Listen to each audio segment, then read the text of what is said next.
श्री सद्गुरु महाराज की जय।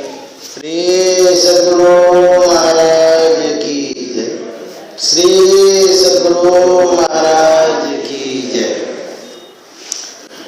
नमामि अमित ज्ञान रूपं कृपालम् अगम बोधदाता सुबुद्धि निधि विशालम क्षमाशील यति धीर गंभीर ज्ञानम धर्म कील दृढ़ धीर समधीर ध्यानम जगत त्राणकारी अघारी उदारम भगत प्राण रूपम दया पुण्य पारम नमो सद्गुरु ज्ञान दाता स्वामी नमामि नमामि नमामि नमामि। श्री सद्गुरु महाराज की अव्यक्त रूप में परमाराध्य सद्गुरु महाराज, उपस्थित सत्संग प्रेमी महानुभाव, माता बहनों, परम संत बाबा देवी साहब कहा गए हैं, दुनिया वहम है, अभ्यास करो। वहम का मतलब होता है झूठा, असत्य, भासमान, जो स्थिर नहीं रहने वाला है।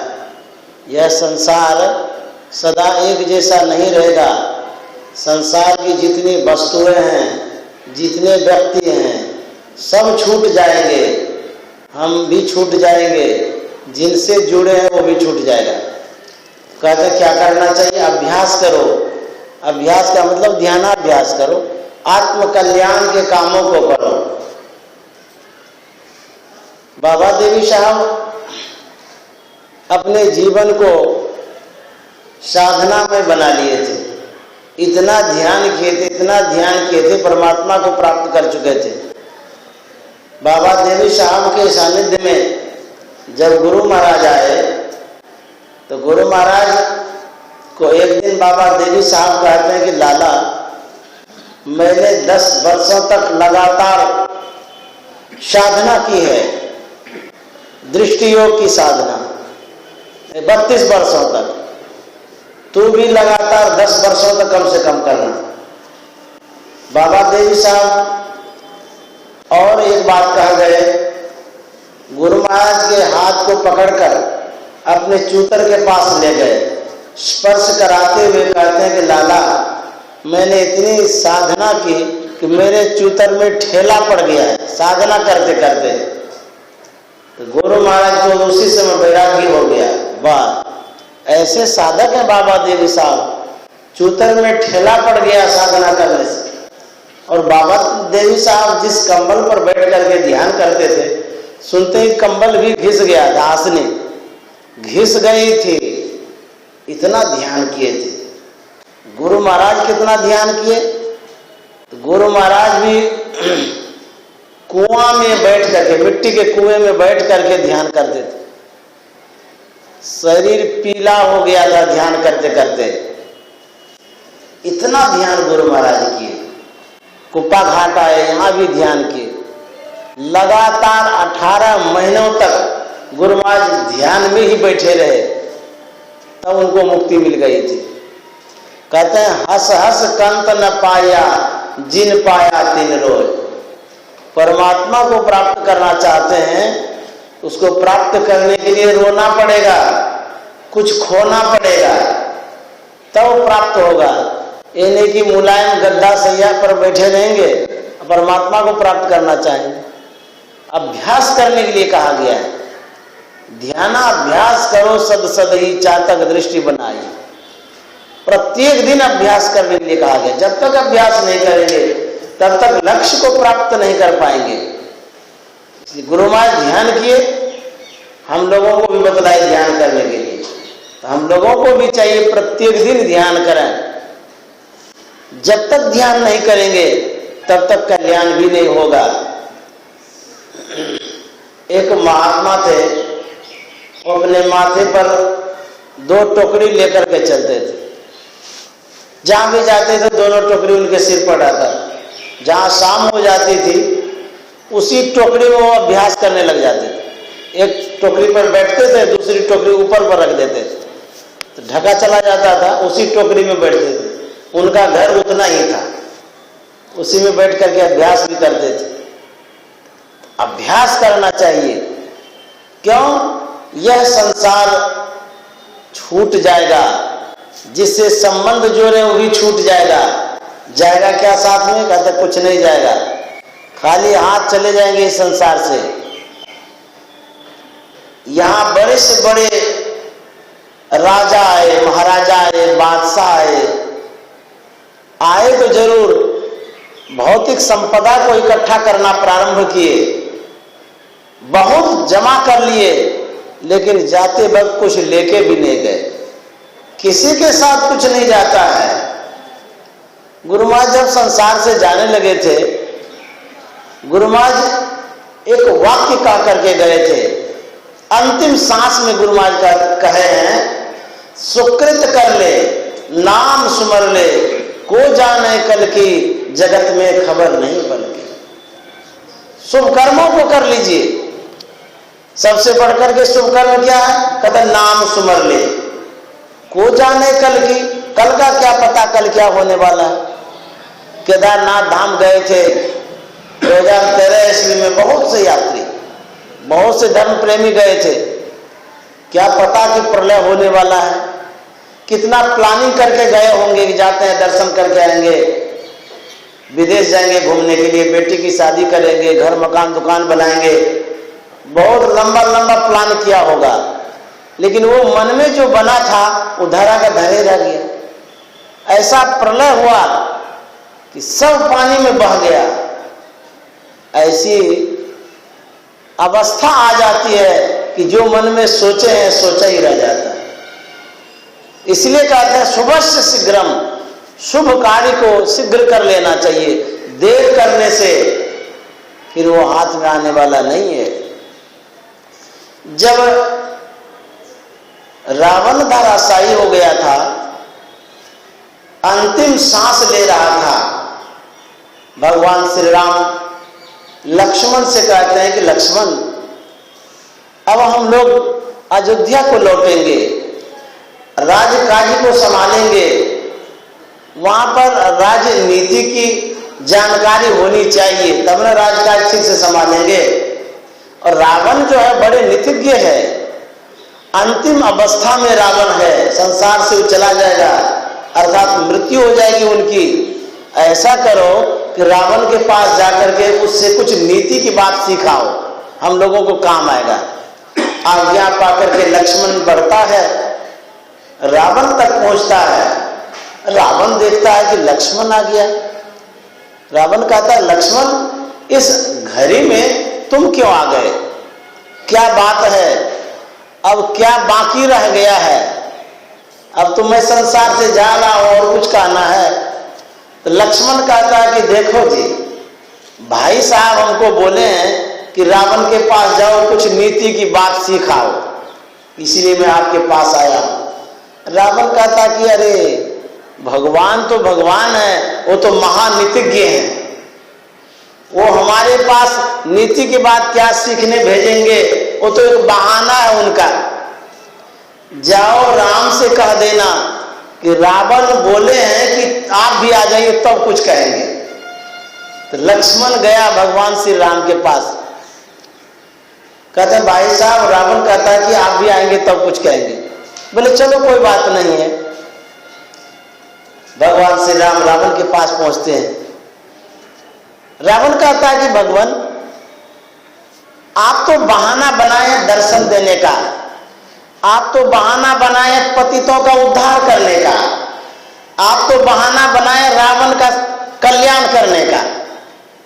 जिनको अंतिम अवस्था में, अंतिम सांस में भगवान का दर्शन होगा, क्या उनका बुरा हो सकता है?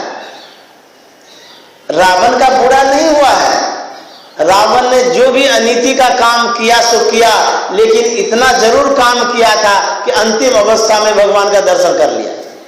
इतना तो पुण्य उनका था। तो जिनको अंतिम अवस्था में दर्शन हो जाता है वो नरक नहीं जा सकते। रावण कहाँ गया? कहता है रावण उस लोक में गया जिस लोक में दशरथ गया था।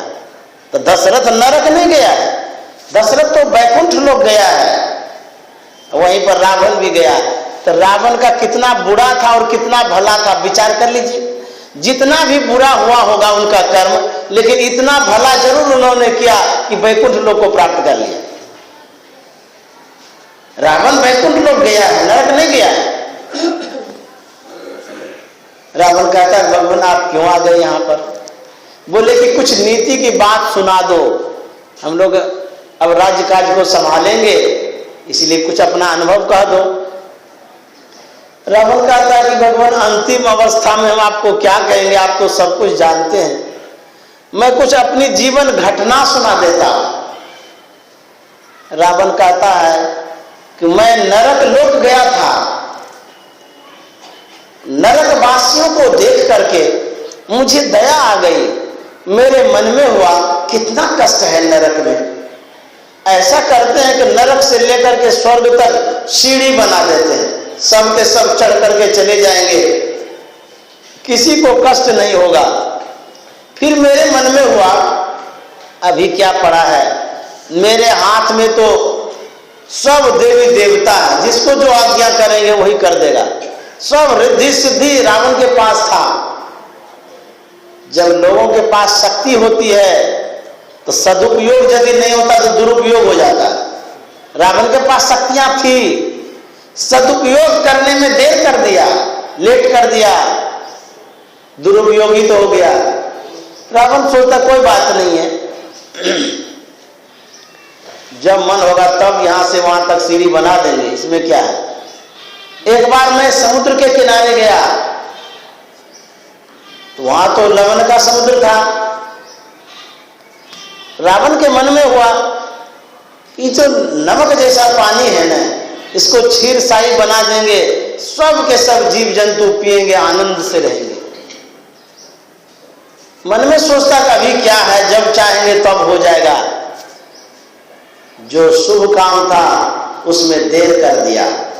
भगवान श्री राम से कहना रावण, जिस काम को हमको जल्दी कर देना था उसमें तो देर कर दिया कि मेरे मन में हुआ कि अभी क्या है, हम तो इतने बलशाली हैं, शक्तिशाली हैं, कभी भी कुछ कर सकते हैं, लेकिन काल है सबसे बली, काल से बड़ा कोई नहीं हो सकता है। काल के गाल में सब पड़ा रहता है, काल से बढ़कर के कोई दुनिया का आदमी नहीं हो सकता है। रावण कहता कि मैंने इन कामों को नहीं किया, टाल दिया, और जिस काम को नहीं करना चाहिए था मैं गया, सीता का हरण कर लिया, पर नारी का अपहरण कर लिया। उस काम में देर कर देना था, उसी काम को शीघ्र कर दिया। पाप करने में शीघ्र कर दिया, अब पुण्य करने में देर कर दिया, तो मेरी ये दुर्दशा हो रही है, अब हमसे क्या हो सकेगा। अब तो हम संसार से जा रहे हैं, ना हमसे कोई कर्म हो ही नहीं सकता, तो अंतिम सांस है। तो रावण कहता है यदि मन में शुभ कर्म करने का हो तो यथाशीघ्र कर लेना चाहिए। हम जिस सांस को ले रहे हैं, ये सांस ले सकेंगे नहीं ले सकेंगे संशय है। जिस सूर्य का दर्शन हम कर पा रहे हैं, कल दर्शन करेंगे कि नहीं करेंगे इसमें भी संशय है। जिस रात्रि में हम गुजर रहे हैं, कल की रात्रि देखेंगे कि नहीं देखेंगे इसमें भी संशय है। इतना क्षणभंगुर यह शरीर है, इसलिए कहते हैं शुभ काम को शीघ्र कर लेना चाहिए। गुरु महाराज जी कह के गए, सुकृत कर ले नाम सुमर ले, को जाने कल की, जगत में खबर नहीं पल की। इस जीवन का कोई ठिकाना नहीं है। पानी कासा बुलबुला यह तन ऐसा जाने, पानी के बुलबुले के समान यह शरीर है, एक क्षण में फूट जाएगा, इसीलिए शीघ्र कर लेना चाहिए। बाबा नानक के पास बहुत से श्रद्धालु सत्संग प्रेमी सत्संग में आया करते थे। वहां एक छोटा सा बच्चा भी आता था, प्रत्येक दिन आता था। बाबा नानक एक दिन उस बच्चे से पूछते हैं कि बालक तुम ये बतलाओ, जो बड़े बड़े आदमी हैं, मैं जो कुछ कहता हूं वो समझता है, तुम तो नन्ना मुन्ना है जी, तुम क्यों मेरे सत्संग में आ जाते हो? तुम क्या समझते हो मेरे सत्संग को? तुमको क्या समझ में बात आती है? तो बालक कहता कि बाबा, जब मैं माँ के पास किचन में रहता हूँ, भोजनालय में जहाँ भोजन बनाती है, तो मैं माँ को देखता हूँ कि माँ जब भोजन बनाती है तो छोटी छोटी लकड़ियों को चूल्हे में डालती है और मोटी मोटी टहनियों को भी डालती है। छोटी छोटी लकड़ियों को जलने में देर नहीं लगती है, मोटी मोटी टहनियों को देर लगती है जलने में। तो मेरे मन में हुआ जो मोटी मोटी लकड़ी है वो बड़े बड़े आदमी जो है मोटे मोटी लकड़ियों के समान है, वो तो देर से मरेंगे। जो छोटी छोटी लकड़ी है, छोटे छोटे जो बच्चे हैं छोटी छोटी लकड़ियों के समान है, वो जल्दी मर जाएंगे, इसीलिए आपके सत्संग में आ जाते हैं।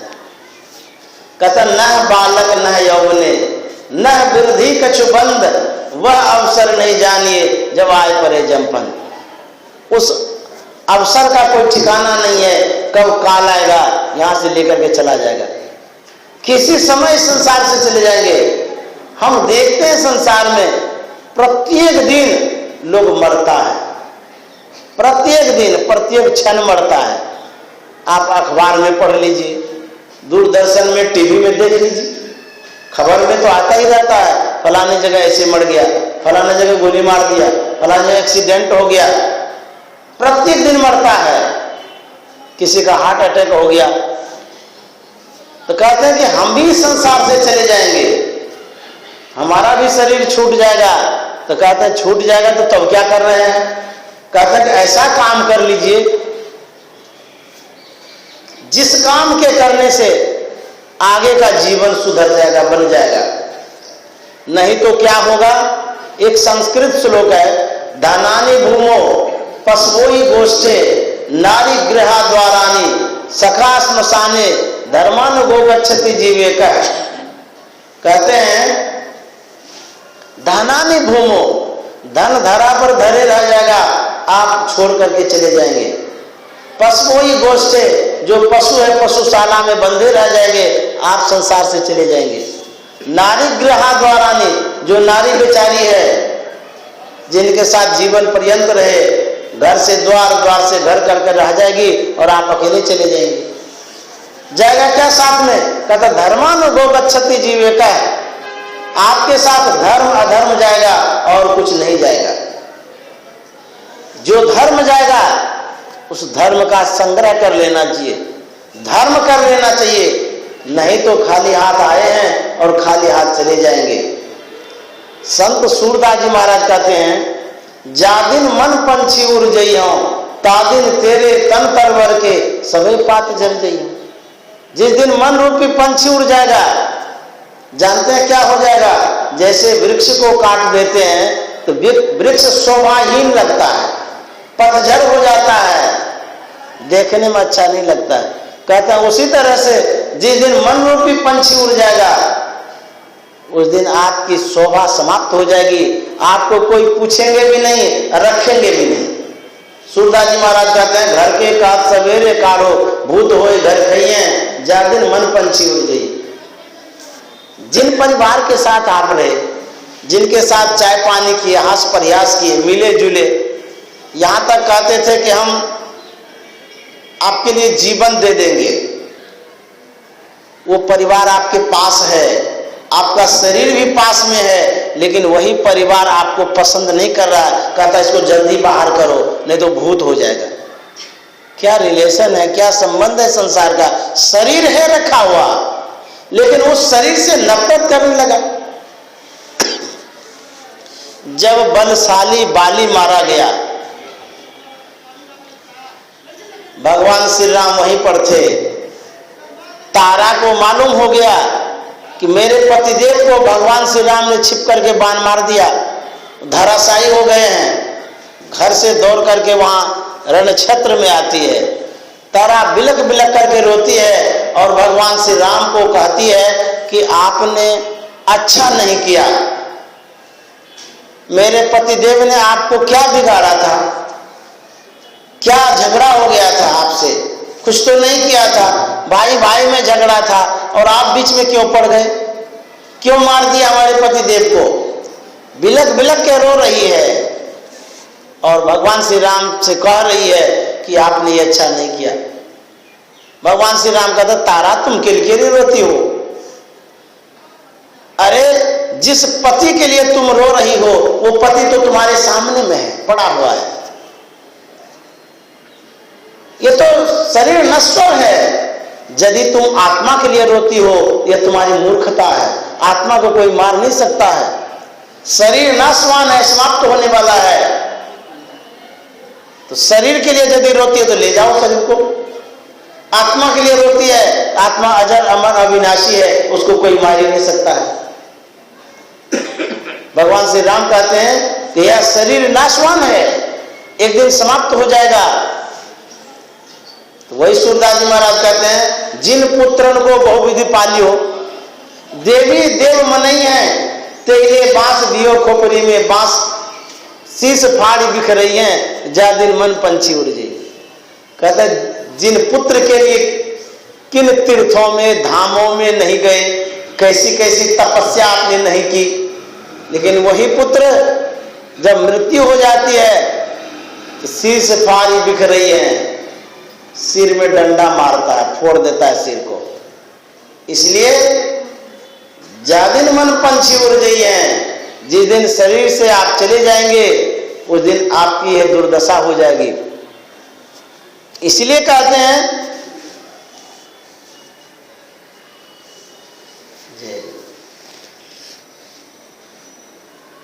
क्या करना चाहिए? भगवत भजन कर लेना चाहिए। बड़े भाग मानुष तन पावा, सुर दुर्लभ सब ग्रंथ है गावा, साधन धाम मोक्ष कर द्वारा, पाए निज पर लोक समारा। कहते बड़े भाग्य से मनुष्य का शरीर मिला है, देवताओं को भी दुर्लभ है। इस दुर्लभ मनुष्य शरीर को प्राप्त करके दुर्लभ काम कर लेना चाहिए। दुर्लभ मानुष तन करिए गुरु भजन।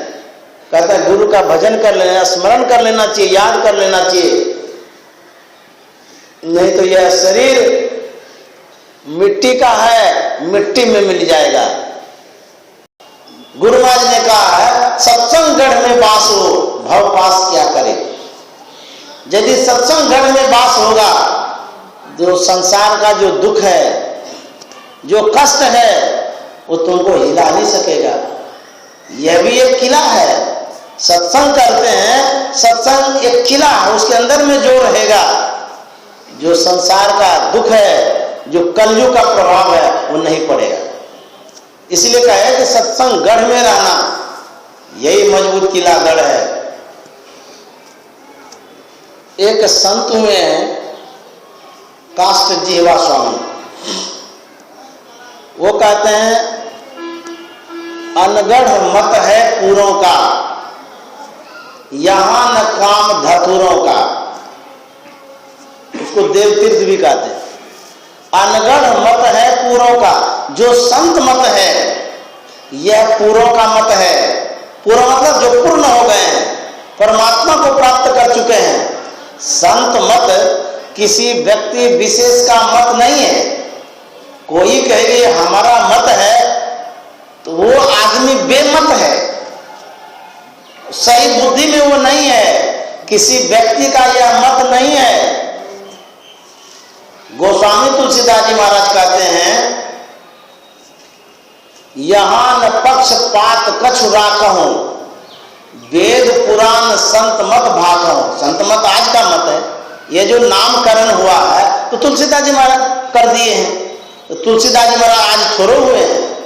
कहता वेद पुराण संत मत भाखहूं, मैं संत मत की बातों को कहता हूं, यहां कोई पक्षपात की कोई बात नहीं है।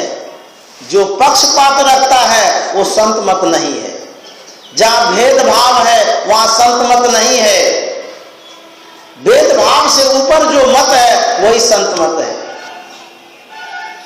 जाति न पूछो साधु की, पूछ लीजिए ज्ञान। जहां जाति पाति की बात होती है वह संत मत नहीं है। संत मत उसे कहते हैं जिस मत में कोई द्वैत नहीं हो, द्वंद्व नहीं हो, कोई दुख नहीं हो, उसको कहते हैं संत मत। और यह मत जितने संत हो गए सबका मत है। कहेंगे भगवान महावीर का मत है, कह सकते हाँ भगवान महावीर का मत है। कहेंगे कबीर साहब का मत है, कह सकते हाँ कबीर साहब का मत है। कहेंगे मोहम्मद साहब का मत है, तो हम कह सकते हैं मोहम्मद साहब का मत है, क्योंकि मोहम्मद साहब तो परम संत थे, पहुंचे हुए पुरुष थे। उनके भी विचारों को हम लोग सम्मान करते हैं। जितने महापुरुष हो गए हैं, दादू दयाल जी, नानक साहब, राधा स्वामी साहब, जो भी संत हो गए, जे पहुंचे ते कही गए, तिनकी एक ही बात, सबे सयाने एक मत, तिनकी एक ही जात। संत मत में जाति पाति की कोई बात नहीं होती है। जो पहुंचे हुए संत हैं सबका मत है।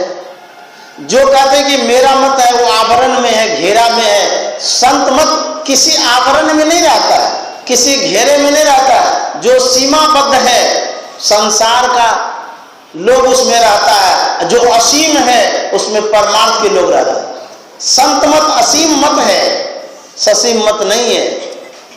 अनगढ़ मत है पूरों का, यहां न काम धतुरों का। कहते जहां पूर्ण मत है, जहां संत मत है, वहां धतुरों का कोई काम नहीं है। कचरा और मत मैला रास्ता, झूठे कायर पूरों का। संत मत के अतिरिक्त जो मत है कहते वो कचरा मत है, कूड़ा वाला मत है। जैसे कूड़ा होता है ना, डस्टबिन में फेंक देते हैं, उसी तरह संत मत के अतिरिक्त जो मत है वो डस्टबिन में डालने लायक है। गुरु महाराज तो कहते थे जिस मत में बिंदु और नाद की चर्चा न हो वो मत मानने योग्य नहीं है।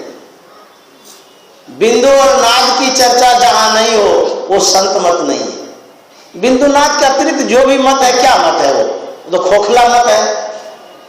कहते ये मत कैसा है? कहते करना सही न लेना कुछ भी, बाना झाकर जूरों का। सही में काम करते हैं लेकिन चाहना कुछ नहीं रहती है। जाको कछु न चाहिए सोई सहंसा। जिसको कुछ नहीं चाहिए वही सहंसा होता है, वही मत है ये। जब तब करके स्वर्ग कमाया सो तो काम मजूरों का। कहता जब करते हैं तब करते हैं, जो भी करते हैं और आप चाहते हैं कि हमको इससे कुछ मिल जाए। ये तो ऐसे ही हुआ जैसे दिन भर मजदूरी किए, दिन भर मजदूरी किया, शाम को आप मेहनताना मांग लिए। उसी तरह से जब तब करके स्वर्ग कमाया सो तो काम मजदूरों का। तो मजदूरी का काम हो गया।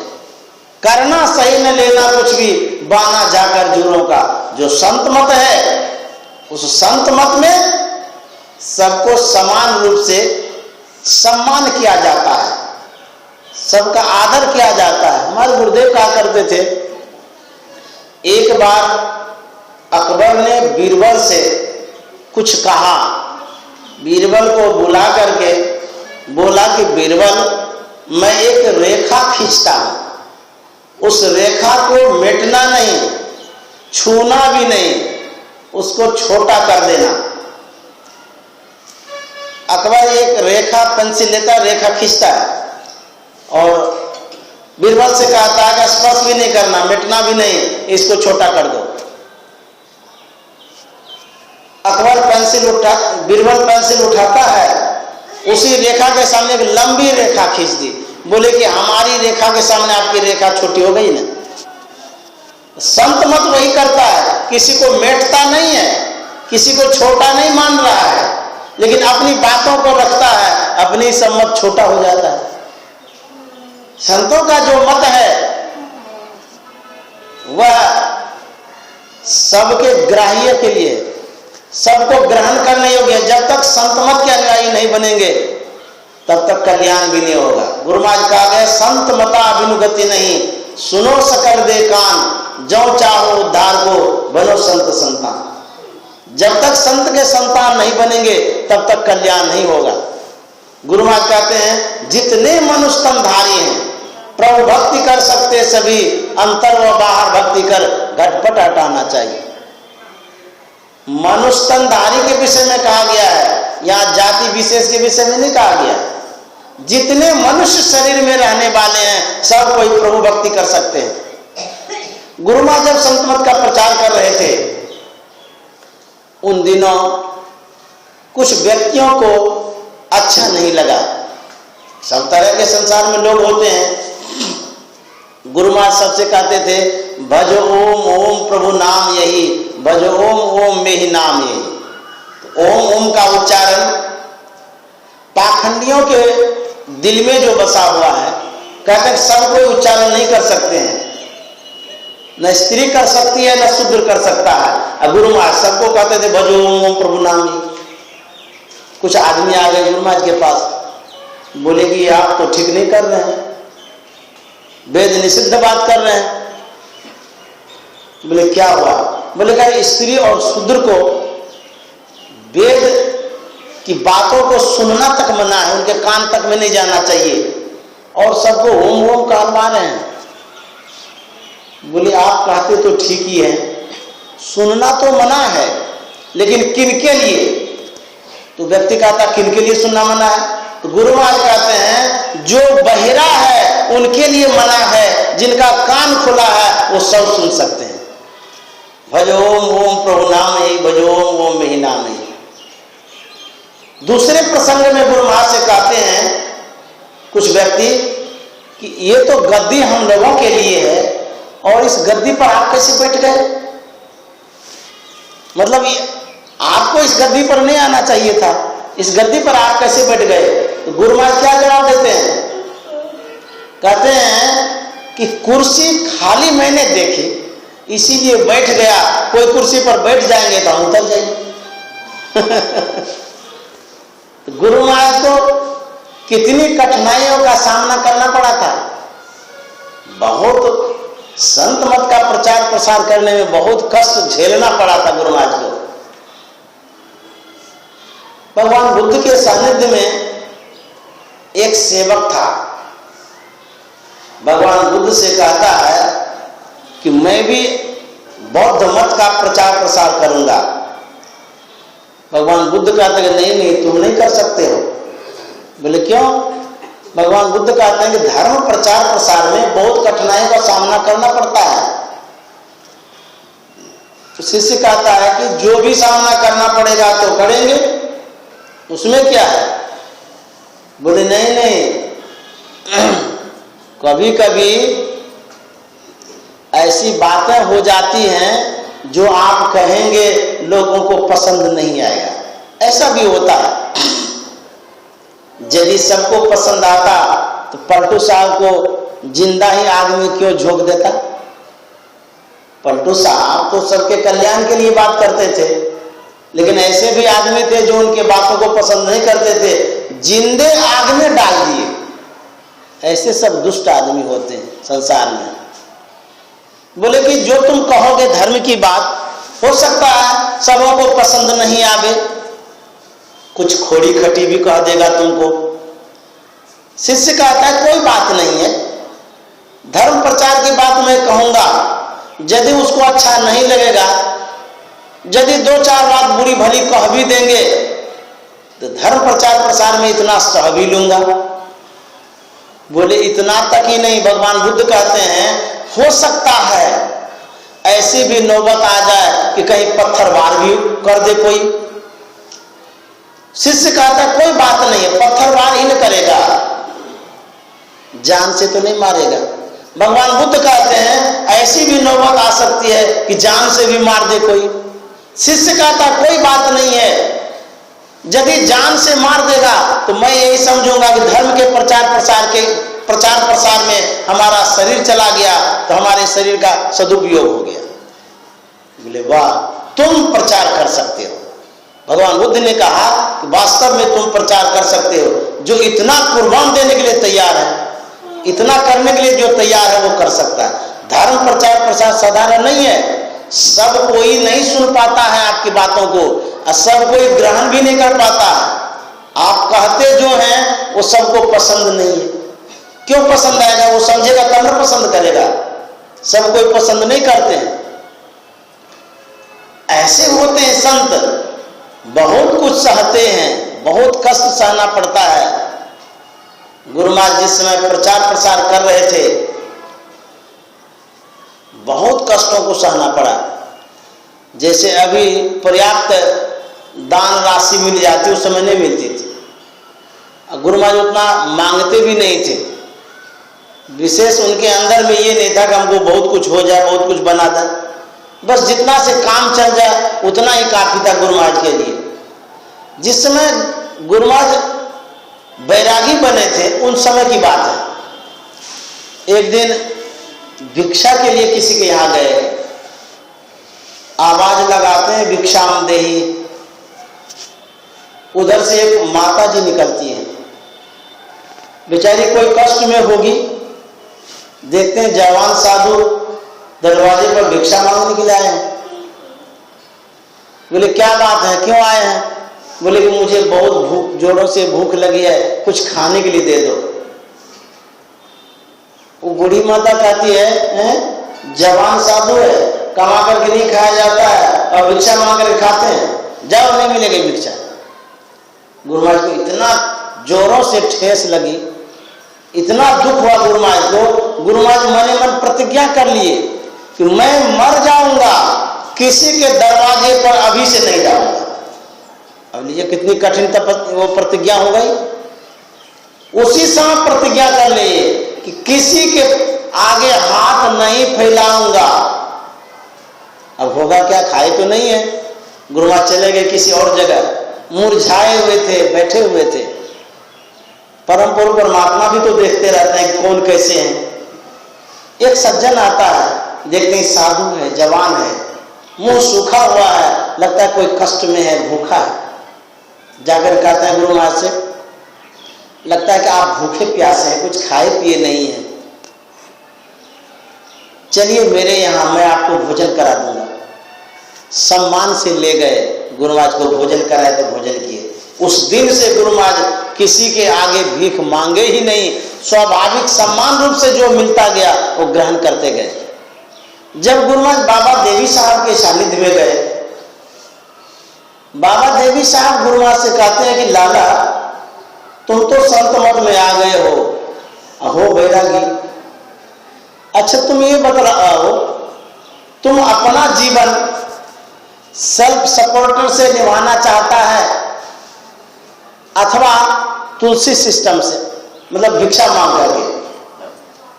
गुरु महाराज कहते हैं मैं तुलसी सिस्टम से जीवन यापन करना चाहता हूं। तो वहां जितने शिष्य लोग थे सब हंसने लगे और व्यंग भरी बातें कहने लगे, देखिए संत मत का साधु है, भीख मांग करके खाएगा, कुछ से कुछ बोलने लगे। तो गुरु महाराज को समझे नहीं कि क्या ये लोग बोल रहे हैं, गुरु महाराज क्या कहते, तो बैरागी थे।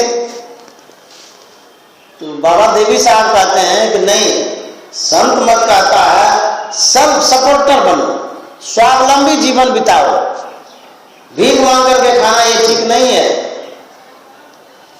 लोगों के पास जाकर के हाथ फैलाओगे, यह संत मत का नियम नहीं है। तो गुरु महाराज कहते हैं तब क्या करें? बोले कि अपना जीवन बिताओ, स्वावलंबी, कमाओ और खाओ। तो गुरु महाराज कहते हैं कि कमाएंगे क्या, घर बार तो सब छोड़ दिए, अब फिर क्या कमाने में जाएंगे? बोले कि नहीं नहीं, ये नियम नहीं है। बाबा देवी साहब कहते हैं कि मैं तुमको कुछ रुपया देता हूं, तुम घर चले जाओ, बांस बाड़ी लगाना और उससे जो भी कुछ होगा आमदनी अपना खाना पीना।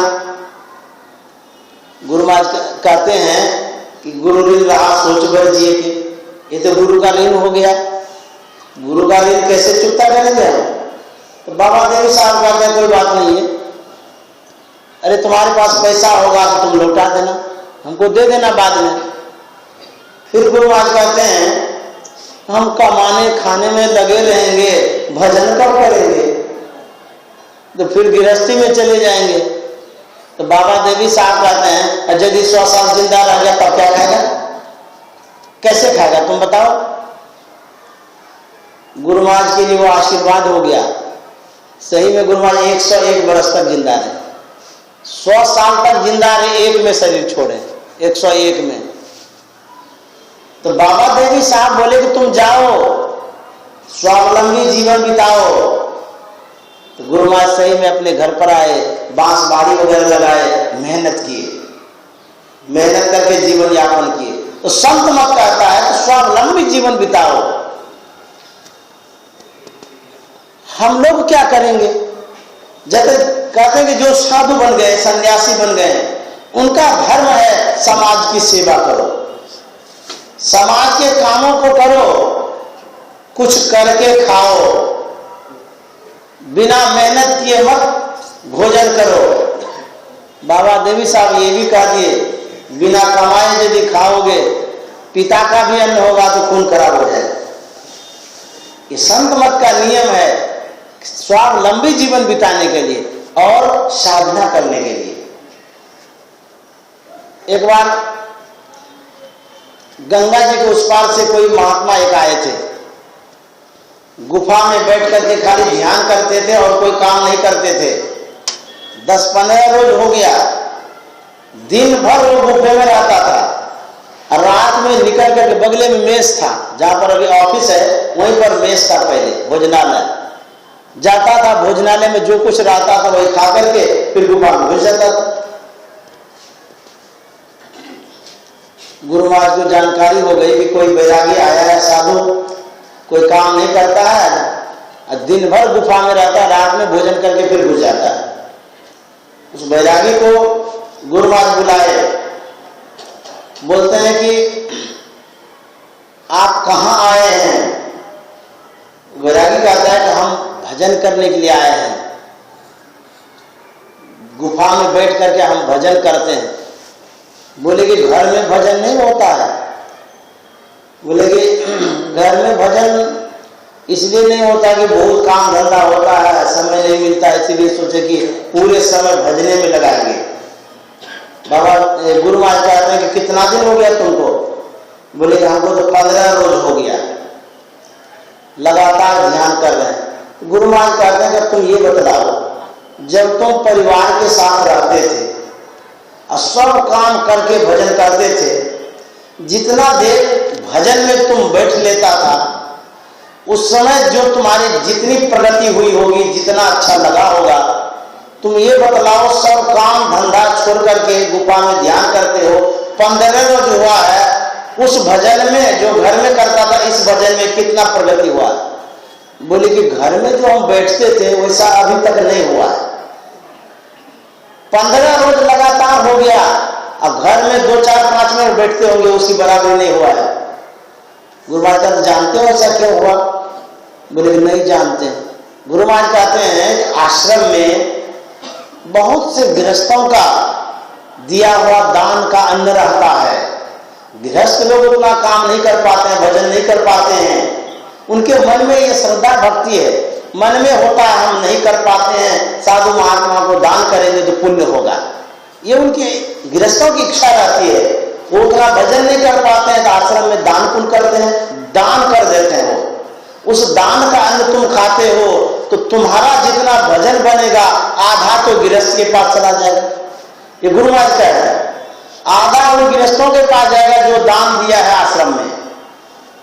उसके बाद जो आधा बचा, आधा में आधा बहुत आदमी या और सब भी व्यवस्था में पैसा दिए हैं, यहाँ का आश्रम का अपना और कुछ भी है, तो तुम्हारा आधा में आधा उधर चला जाता, बचा 25%। अब तुम जितना ध्यान करते हो 12 आना तो चला गया दूसरे के पास, 4 आना तुम्हारे पास बचा। कुछ सेवा करोगे, साधना करोगे तो तुमको प्रगति होगी, इसलिए खाली बैठे मत रहो। गुरु महाराज कहे उनको कि सेवा भी करनी चाहिए, ये नहीं कि दूसरे का अन्न पर खाते रहो, अपना भजन करते रहो तो उतना भजन नहीं बनेगा।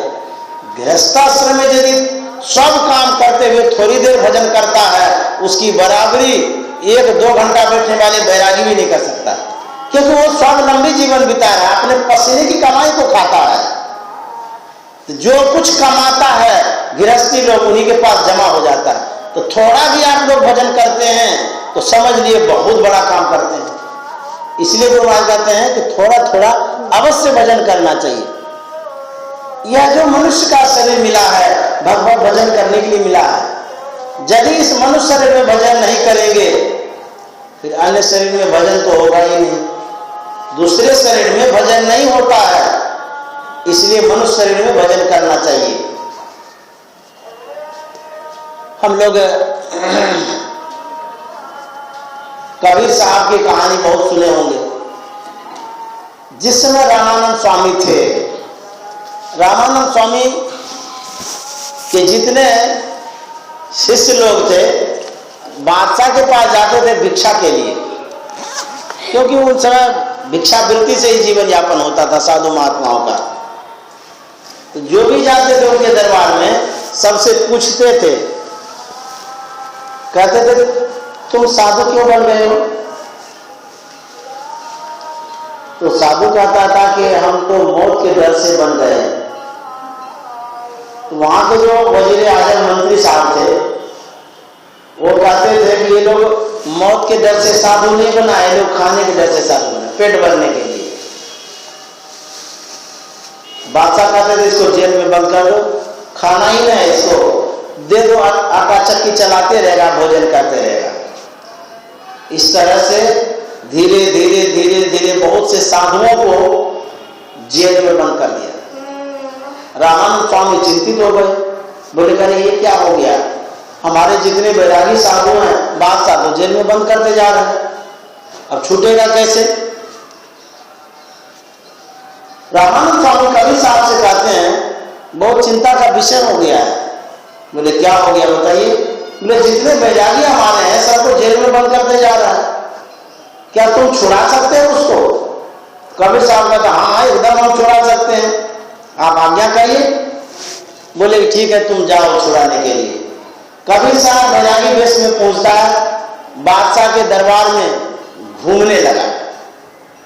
वहीं पर घूम रहा था तो मंत्री आया, बोला कि आप साधु क्यों बन गए हैं। तो कबीर साहब कहते हैं कि मौत के डर से।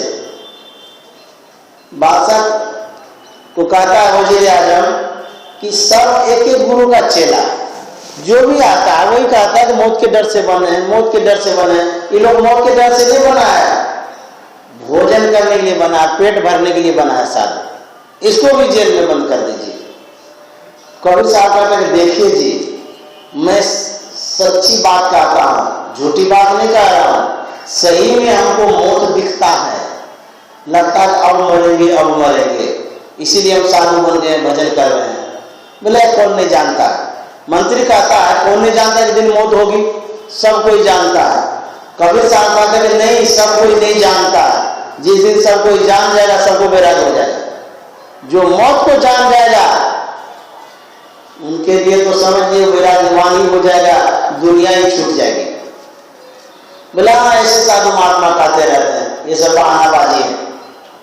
बादशाह से कहता है ये भी वही बात कह रहा है, इसको भी जेल बंद करा दीजिए। कबीर साहब को ले जाने लगे।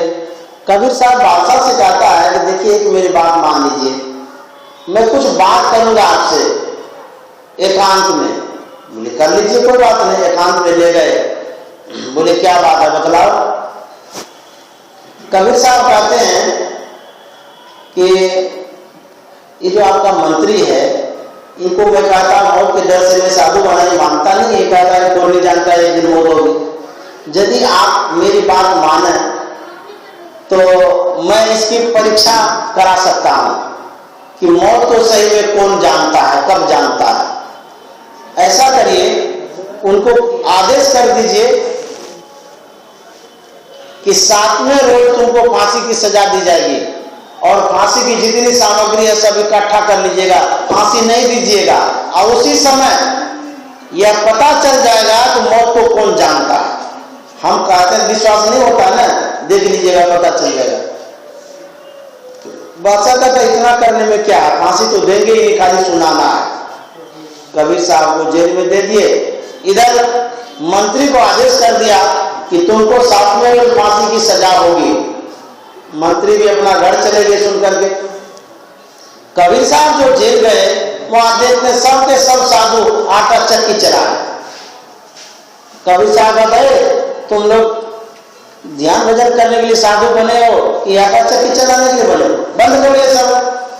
बोले कि नहीं नहीं बंद करेंगे तो फांसी दे देगा हमको बादशाह। बोले कोई फांसी नहीं देगा, अपने चक्की चलेगी। कबीर साहब कहते हैं कि देखो कैसे चक्की चलती है। उसके हाथ में एक छड़ी थी, वो छड़ी को लेकर के आटा चक्की में घुसा दिया और कहा दिया आटा चक्की है चक्की घूमो। सबको बोल दिया छोड़ दो, और जैसे कहा घूमो अपने चक्की चलने लगी, सब चक्की। सबको आश्चर्य हो गया, बाप रे बाप ये कैसे हो गया, अपने से चक्की घूम रही है। वहां पर जो सिपाही था यह देख करके बादशाह के पास गया, बोला बादशाह सलामत क्या कहेंगे।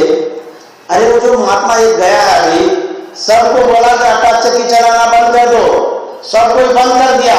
वो एक लाठी दे दिया चक्की में और वो बोला कि घूमो, सब चक्की घूम रही है। बोले ऐसा नहीं होता है। बोले हाँ होता है, अभी चलिए देखिए देखने के लिए। बोले अच्छा चलो तो बादशाह भी गया वहां देखने के लिए, देखा सही में चक्की घूम रही है अपने। तो बादशाह कहता है कि सबका जड़ यही है, ये जो महात्मा अभी आया है ना, इसको तो पकड़े रोज सबको छोड़ दो, 7वें रोज इसको छोड़ेंगे। सबको छुट्टी मिल गई, कबीर साहब को पकड़े रहा। जब 7वां रोज हो गया तो कबीर साहब को बाहर निकाला, मंत्री को भी बुलाया गया, सबके सब इकट्ठा हो गए। तो कबीर साहब मंत्री जी से कहते हैं कि मंत्री जी आज तो आपको फांसी की सजा होने वाली है। बोले हाँ होने वाली तो है। अच्छा आपकी अंतिम इच्छा क्या है?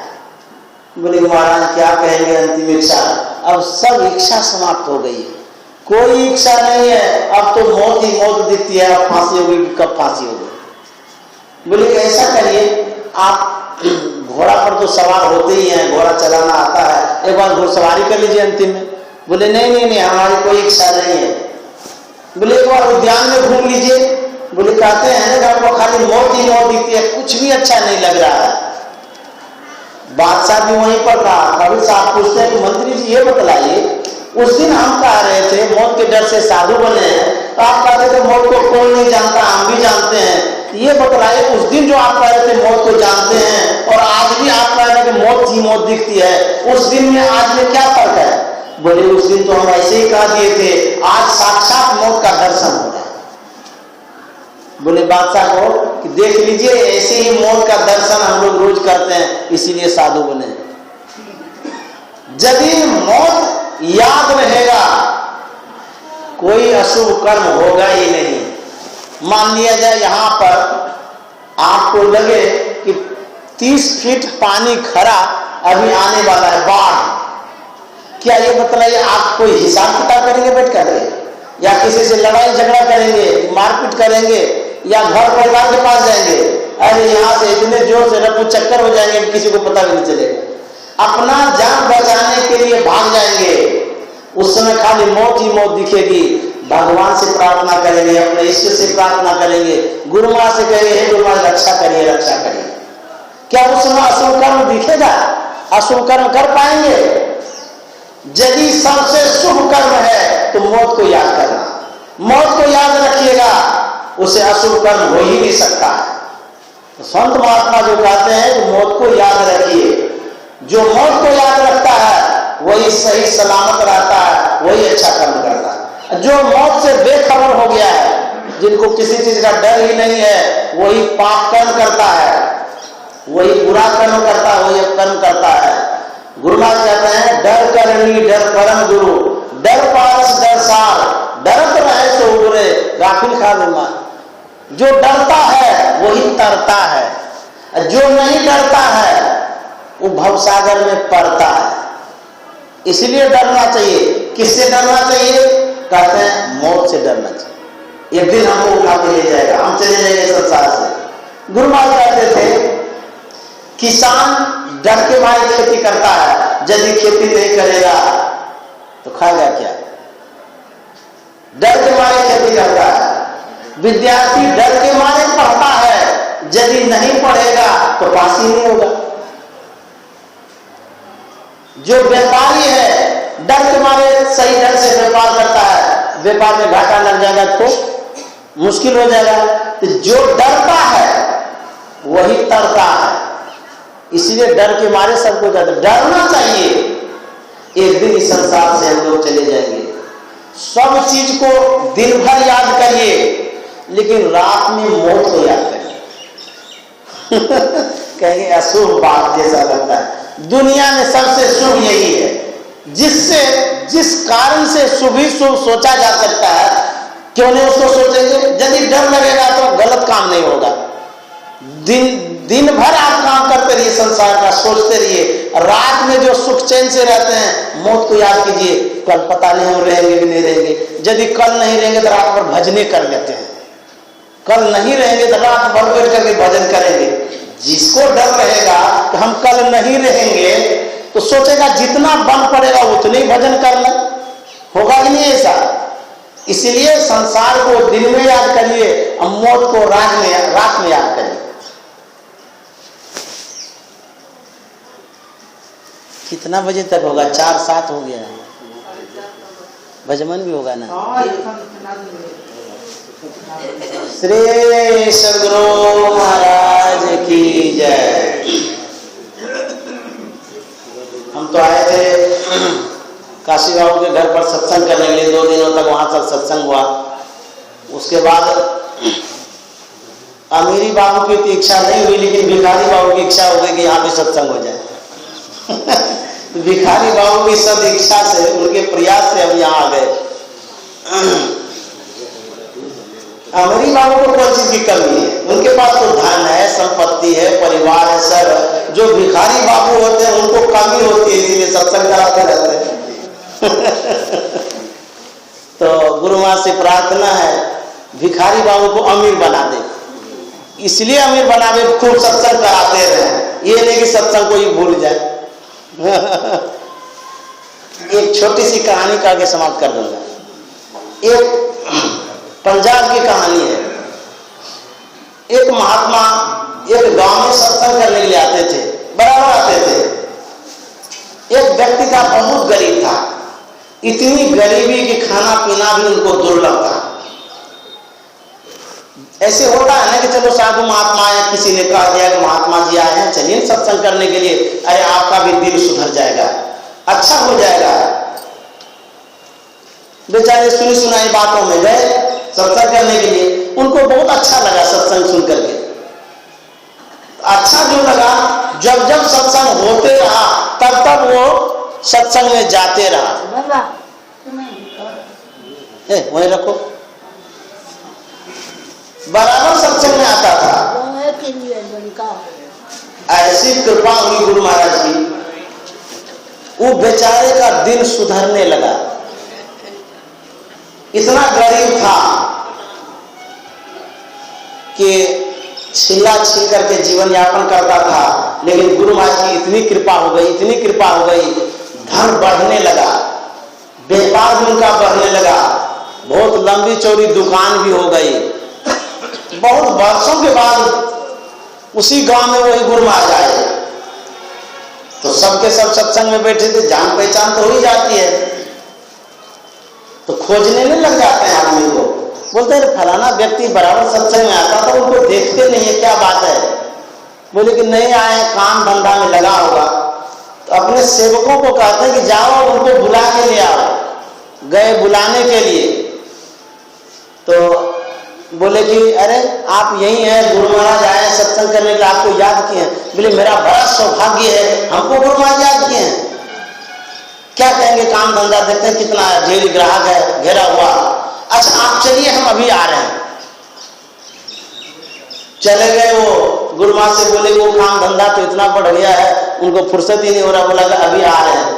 गुरु महाराज ने सोचे चलो अभी आएंगे, काहे के लिए वो आएंगे, भूल गए, आए नहीं। दूसरा दिन हो गया, फिर भेजा बुलाने के लिए। कहते हैं कि आप आए नहीं, आप तो बोले जाएंगे। ओह क्या कहेंगे, इतनी दुकान पर भीड़ हो जाती है, क्या कहेंगे, ग्राहक को छोड़ा भी नहीं जाता है। अच्छा ठीक है चलिए, हम आ ही जाएंगे। फिर वो चले गए, वो फिर नहीं गए। कहते हैं वो तो बोले आएंगे, तो दूसरे दिन भी नहीं गए। गुरु महाराज सोचते हैं कि कैसा आदमी है, सत्संग में बुलाते हैं और सत्संग में नहीं आते हैं। तीसरे दिन फिर भेजते हैं उसको बुलाने के। बोला कि जब तक वो आगे नहीं तब तक आना नहीं, तुम लेकर के आना। तीसरे दिन वो गया बुलाने के लिए। बोले कि आज आपको जाना ही पड़ेगा। बोले हाँ क्यों नहीं जाएंगे, गुरु महाराज याद किए हैं। अरे क्या कहेंगे, काम धंधा में फुर्सत नहीं होता, आज जाएंगे जरूर, आप चलिए ना। बोले नहीं नहीं जाएंगे नहीं, जब तक आप नहीं जाइएगा तब तक हम जाएंगे नहीं। गुरु महाराज बोले लेते आना साथ में। ओह सिर पटकने लगा, क्या आफत आ गया। अब इतना ग्राहक है, इसको छोड़ छाड़ के जाएंगे, कितनी आमदनी रोज होती है। हंसता पछता करके उसको जाना ही पड़ा। गए गुरु महाराज के पास, बोले गुरु महाराज बहुत बड़ी गलती हो गई, हम आपकी सेवा में नहीं आ पाए, बहुत काम धंधा हो गया है, फुर्सत नहीं मिलता है। गुरु महाराज कहता अच्छा फुर्सत तुमको नहीं मिलता है, सत्संग करने की फुर्सत नहीं मिलता है। अच्छा ठीक है, फुर्सत मिल जाएगा। बस गुरु महाराज उधर गए और उसके दुकान से लक्ष्मी भी भाग गई। होते होते होते होते दरिद्री आ गई, ऐसी दरिद्री आ गई कि बेचारा जो छिल्ला छिल रहा था उसी अवस्था में आ गए, फिर छिल्ला छिलने लगे। फिर गुरु महाराज जब आए तो झट से चले गुरु महाराज के पास सत्संग में। बोले क्या समाचार है? बोले गुरुदेव पुनर्मूसी को बाबा, जैसा मैं पहले था वैसा ही हो गया। वही कहते हैं जिस कृपा से कुछ होता है उन कृपा को भी छोड़ देते हैं। अरे सत्संग में आना चाहिए, सत्संग करना चाहिए, सत्संग से लागी रो रे भाई, तेरी बिगड़ी बात बन जाए। श्री सद्गुरु महाराज की जय।